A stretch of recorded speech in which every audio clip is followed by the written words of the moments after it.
नमस्कार, आप देख रहे हैं बी मिशन टीवी। 11 सितंबर चलो दिल्ली का आगाज हो चुका है। भीम आर्मी के राष्ट्रीय अध्यक्ष विनय रतन सिंह जी मेरे साथ हैं। जानूंगा किस तरीके से 11 सितंबर का जो आंदोलन है उसको बड़ा तरीके से फतेह करने वाले हैं। भीम आर्मी की क्या रणनीति है और उस आंदोलन की ज़रूरत फिर से क्यों पड़ी।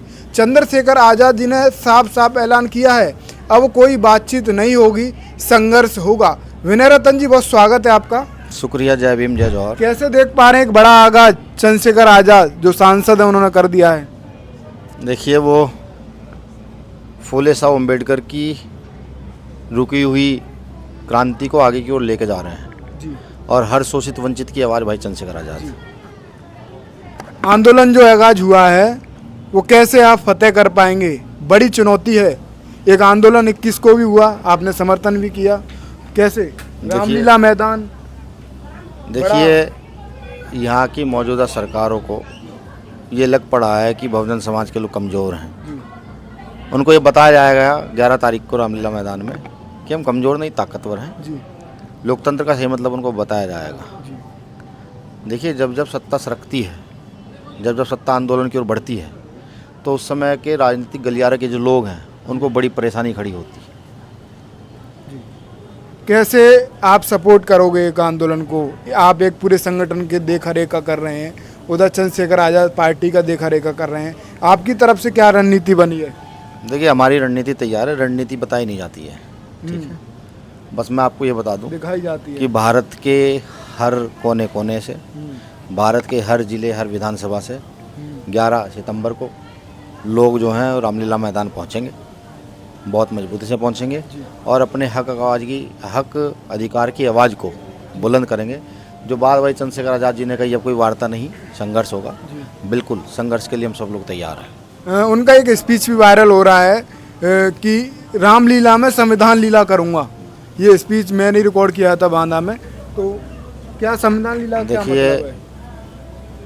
संविधान लीला का सीधा सीधा मतलब है गैर बराबरी के खिलाफ एक बड़ा आगाज, लिंग जाति के भेद के खिलाफ एक बड़ा आगाज, क्षेत्रवाद के खिलाफ एक बड़ा आगाज, समानता का एक बड़ा आगाज, शिक्षा के एकीकरण के लिए बड़ा आगाज। जनता को ये बताना, भारत की जनता को ये बताना कि संविधान जो है वो सबको समानता का अधिकार देता है, सबको मौलिक अधिकार हैं, धार्मिक स्वतंत्रता है, आर्थिक स्वतंत्रता है, राजनीतिक स्वतंत्रता है, सबके अपने अधिकार है, आंदोलन की स्वतंत्रता है। वही संविधान लीला है। संविधान को सही सही बताना, यही हम सब लोगों का प्रथम उद्देश्य रहेगा। एक समय था कि SC ST एक साथ मिलकर हर आंदोलन में तय था, पर 10 तारीख को खबर एक मिल रही है कि एक और आंदोलन वर्गीकरण का जो फैसला है उसके समर्थन में हो रहा है, आप खिलाफ करेंगे? देखिए, आपको एक चीज़ समझनी पड़ेगी।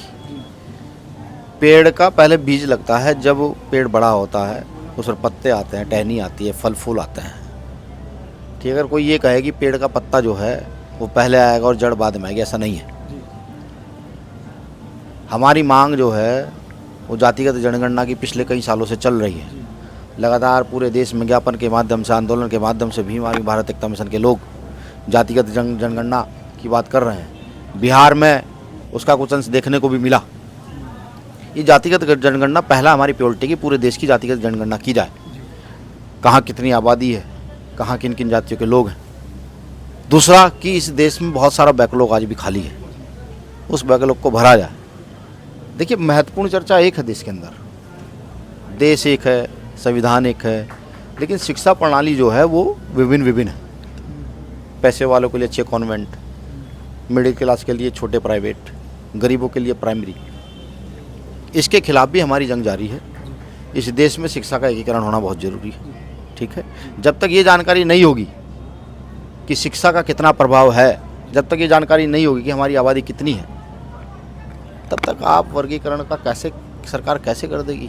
सरकार को लग चुका था कि भीम आर्मी ने अनुसूचित जाति, अनुसूचित जनजाति, पिछड़े वर्ग के लोग और यहाँ पर जो मिनोरिटी के लोग हैं उन सबको एकजुट करने का बड़ा काम किया है। तो जब ये बड़ा काम हो गया तो सरकार की समझ आ गया कुछ ना कुछ करना होगा, अन्यथा सत्ता उनके हाथ से जाएगी। तो वर्गीकरण की खीर उन्होंने फेंकी और इस पर जो है बिना जनगणना किए बिना कुछ किए आपस में लड़ाई मारने का काम किया। लेकिन मुझे अपनी पूरी टीम पर भरोसा है कि हमारी टीम बहुत मजबूत है, बहुत मजबूती से काम कर रही है और इस मिथक को भी हम जल्दी तोड़ने का भी काम करेंगे। जो फैसला आया ना आप उसके खुल के खिलाफ हैं, खिलाफ तो यही है वो जब आंदोलन कर रहे हैं और ना समर्थन में, बीच में आप जाति जनगणना की मांग क्यों कर देते हैं? देखिए इससे क्या होगा? देखिए किसी चीज़ का कोई आधार होता है। जब हमें ये नहीं पता कि हम कहाँ कैसे वितरित होगा? किस किस प्रदेश में किन किन जातियों में हैं, कहाँ कहाँ रहते हैं, क्या क्या काम करते हैं, कितनी क्या हमारी आर्थिक स्थिति है, क्या हमारी शैक्षिक स्थिति है, आप किस आधार पर ये सब चीज़ें करना चाहते हैं, ये समझना बहुत ज़रूरी है और यही समझाने का बड़ा प्रयास है। देखिए आरक्षण देश के छूतों का एक अधिकार है जो सदियों हजारों साल इस देश में छूत रहे। आज भी हमारे लोग मैला उठाते हैं, ठीक, जहाँ मैला उठाने वाले की सरकारी नौकरी हो जानी चाहिए वहीं ठेकेदारी प्रथा बड़े पैमाने पर बढ़ रही है। इसकी आवाज़ कोई उठाने के लिए तैयार नहीं है।